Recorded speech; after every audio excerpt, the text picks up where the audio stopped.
سیرت خاتم الانبیاء پارٹ 10۔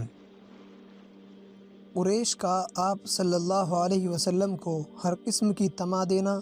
اور آپ صلی اللہ علیہ وسلم کا جواب۔ جب کفار قریش نے دیکھ لیا کہ یہ تدبیر بھی کارگر نہیں ہوتی تو سب نے مشورہ کر کے یہ طے کیا کہ وہ اپنے سب سے زیادہ چالاک سردار عتبہ بن ربیعہ کو آپ کے پاس بھیجیں تاکہ وہ آپ کو ہر قسم کی دنیاوی طمع دلائے۔ شاید اس تدبیر سے آپ صلی اللہ علیہ وسلم اپنے دعوے سے خاموش ہو بیٹھیں۔ عتبہ ابن ربیعہ آپ کی خدمت میں حاضر ہوا۔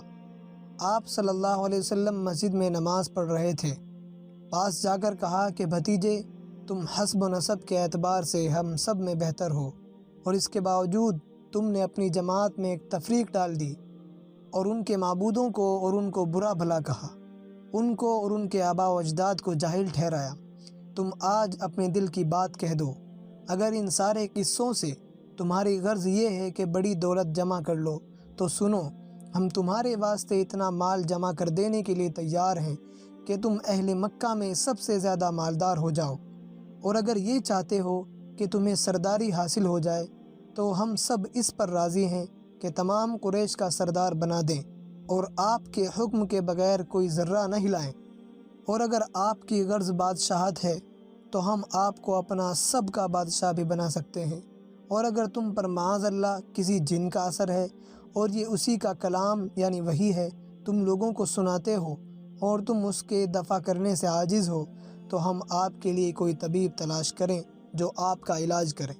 جب عتبہ اپنے کلام سے فارغ ہوا تو نبی کریم صلی اللہ علیہ وسلم نے اس کی ساری داستان کے جواب میں صرف ایک سورت قرآن سنا دی، جس کو سن کر عتبہ ہکا بکا رہ گیا اور اپنی قوم میں واپس آ کر کہنے لگا کہ خدا کی قسم، آج میں نے ایسا کلام سنا ہے کہ اس سے پہلے اپنی عمر میں کبھی نہیں سنا تھا۔ خدا کی قسم، نہ وہ شعر ہے، نہ نجومیوں کا کلام ہے اور نہ سحر۔ میری رائے یہ ہے کہ تم سب اس شخص یعنی حضرت صلی اللہ علیہ وسلم کی ایذا سے باز آ جاؤ، کیونکہ ان کا جو کلام میں نے سنا ہے واللہ اس کی شان عظیم ظاہر ہونے والی ہے۔ میں تمہارا خیر خواہ ہوں، تم میری بات مانو اور زیادہ نہیں تو کچھ دنوں انتظار کرو۔ اگر عرب ان پر غالب آ گئے تو تم مفت میں اس تکلیف سے نجات پاؤ گے، اگر وہ عرب پر غالب آ گئے تو ان کی عزت ہماری ہی عزت ہے، کیونکہ وہ ہمارے قبیلے سے ہیں۔ قریش اپنے سب سے زیادہ ہوشیار سردار کی یہ باتیں سن کر حیرت میں رہ گئے اور یہ کہہ کر جان چھڑائی کہ اس پر محمد نے جادو کر دیا ہے۔ جب قریش کا کوئی ہیلا کارگر نہ ہوا تو اب نبی کریم صلی اللہ علیہ وسلم کے ساتھ آپ صلی اللہ علیہ وسلم کے صحابہ کرام اور متعلقین و اقربا کو بھی ستانا اور طرح طرح کی ایذائیں دینا شروع کی۔ حضرت بلال رضی اللہ تعالیٰ عنہ وغیرہ صحابہ کو سخت ایذائیں دی گئیں۔ حضرت عمار بن یاسر رضی اللہ تعالیٰ عنہ کی والدہ ماجدہ اسی بنا پر نہایت دردناک طریقے سے شہید کی گئی، اور یہ سب سے پہلا واقعہ شہادت ہے جو اسلام میں پیش آیا۔ صحابہ کے لیے ہجرت حبشہ کا حکم۔ حضرت صلی اللہ علیہ وسلم اپنی ذات پر ہر قسم کے مظالم اور تکالیف برداشت کرتے رہے، مگر جب صحابہ کرام اور دیگر اقارب تک اس کی نوبت پہنچی اور دیکھا کہ وہ نہایت صبر کے ساتھ تمام مظالم سہنے کے لیے تیار ہیں، مگر اس کلمہ حق اور نور الہی سے منہ موڑنے کے لیے ہرگز تیار نہیں جو ان کو آپ کے ذریعے سے وصول ہوا ہے، تو ان حضرات کو اجازت دی کہ ملک حبشہ کی طرف ہجرت کر کے چلے جائیں۔ عطائے نبوت سے 5ویں سال ماہ رجب میں 12 مرد اور 4 عورتوں نے حبشہ کی طرف ہجرت کی، جن میں حضرت عثمان رضی اللہ تعالیٰ عنہ اور آپ کی زوجہ مطہرہ حضرت رقیہ رضی اللہ تعالیٰ عنہا بھی تھی۔ نجاشی بادشاہ حبشہ نے ان مہاجرین کا اکرام کیا۔ یہ سب امن و عافیت کے ساتھ وہاں رہنے لگے۔ جب قریش کو اس کی خبر ہوئی تو عمرو بن عاص اور عبداللہ بن ربیعہ کو نجاشی کے پاس بھیجا کہ یہ لوگ مفسد ہیں،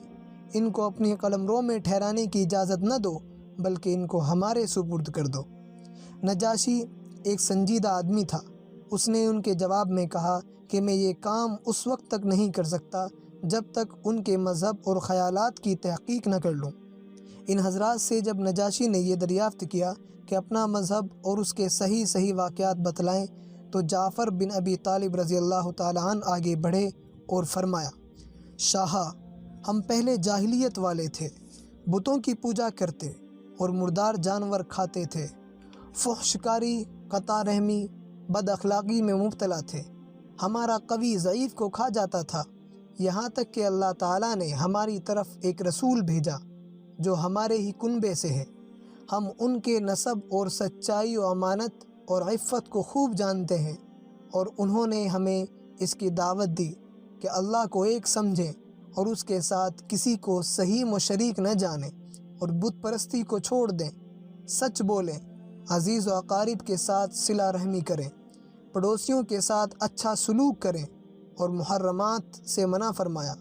اور خون بہانے اور جھوٹ بولنے اور یتیم کا مال کھانے سے روکا، اور ہمیں نماز، روزہ، زکوٰۃ، حج کا حکم فرمایا۔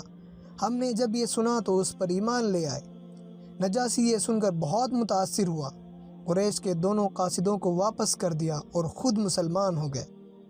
مہاجرین تقریباً 3 مہینے وہاں امن و عافیت کے ساتھ قیام کر کے واپس آ گئے۔ اس وقت حضرت فاروق اعظم رضی اللہ تعالیٰ عنہ بھی حضرت صلی اللہ علیہ وسلم کی دعا کی برکت سے مشرف با اسلام ہو گئے۔ اس وقت تک مسلمانوں کی مردم شماری 40 مرد اور 11 عورتوں سے زائد نہ تھی۔ فاروق اعظم رضی اللہ تعالیٰ عنہ کے داخل اسلام ہونے سے مسلمانوں کو ایک قسم کی شوکت حاصل ہوئی، اور وہ لوگ جو دلائل واضحہ کے ذریعے سے اسلام کی حقانیت کا یقین کر چکے تھے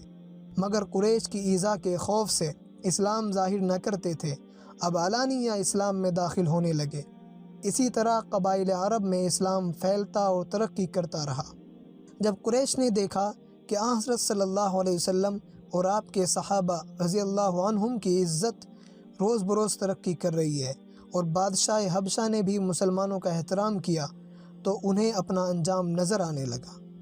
تمام قریش نے یہ طے کیا کہ بنو عبد المطلب اور بنو ہاشم سے مطالبہ کیا جائے کہ وہ اپنے بھتیجے محمد صلی اللہ علیہ وسلم کو ہمارے سپرد کر دیں، ورنہ ہم ان سے بالکل قطع تعلق کر دیں گے۔ مگر بنی عبد المطلب نے اس کو منظور نہ کیا، تو با اتفاق رائے یہ عہد نامہ لکھا گیا کہ بنی ہاشم اور بنو عبد المطلب سے مکمل مقابلہ کیا جائے، رشتے ناتے، نکاح بیاہ، خرید و فروخت سب بند کر دیے جائیں،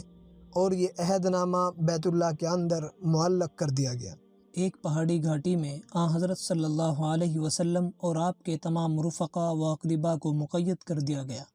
اس وقت ابو لہب کے سوا تمام بنو ہاشم اور بنو عبد المطلب کے تمام افراد بلا امتیاز، مسلم و کافر، سب کے سب ابو طالب کے ساتھ رہے، اور اس گھاٹی میں مقید و محصور ہو گئے۔ سب طرف سے آمد و رفت کے راستے بند تھے، خورد و نوش کا جو سامان تھا ختم ہو گیا، تو سخت اضطراب پیش آیا۔ شدت بھوک کی وجہ سے درختوں کے پتے تک کھانے کی نوبت آئی۔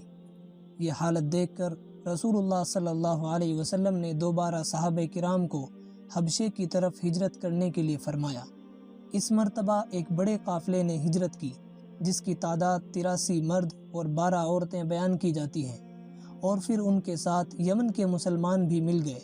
جن میں حضرت ابو موسیٰ اشعری اور ان کی قوم بھی تھی۔ ادھر نبی کریم صلی اللہ علیہ وسلم اور باقی آل و اصحاب نے تقریباً 3 سال انہی مظالم و مصائب کے ساتھ بسر کیے۔ اس کے بعد چند آدمی اس عہد کے توڑنے اور آپ سے یہ محاصرہ اٹھا دینے پر آمادہ ہو گئے۔ ادھر حضرت صلی اللہ علیہ وسلم کو بذریعہ وحی بتلایا گیا کہ اس عہد نامے کو دیمک نے کھا لیا ہے، اور بجز خدا کے نام کے اس میں کوئی حرف نہیں چھوڑا۔ آپ صلی اللہ علیہ وسلم نے لوگوں سے بیان کیا، دیکھا گیا تو ٹھیک اسی طرح نکلا جیسا کہ آپ نے فرمایا تھا، الغرض آپ سے محاصرہ اٹھا دیا گیا۔ طفیل بن عمرو دوسی کا مشرف با اسلام ہونا۔ اسی عرصے میں طفیل بن عمرو دوسی رضی اللہ تعالیٰ عنہ، جو نہایت شریف اور اپنی قوم کے سردار تھے، حضرت صلی اللہ علیہ وسلم کی خدمت میں حاضر ہوئے، اور اسلام کی بدیہی حقانیت اور آپ صلی اللہ علیہ وسلم کے اخلاق کو دیکھ کر برضا و رغبت مسلمان ہو گئے، اور عرض کیا کہ یا رسول اللہ، میری قوم میں میری بات مانی جاتی ہے، میں جا کر ان کو بھی اسلام کی دعوت دیتا ہوں، مگر آپ اللہ سے دعا کیجئے کہ میرے ساتھ کوئی ایسی کھلی ہوئی علامت ظاہر کر دی جائے جس کے ذریعے سے میں ان کو اپنی بات کا یقین دلا سکوں۔ آپ صلی اللہ علیہ وسلم نے دعا فرمائی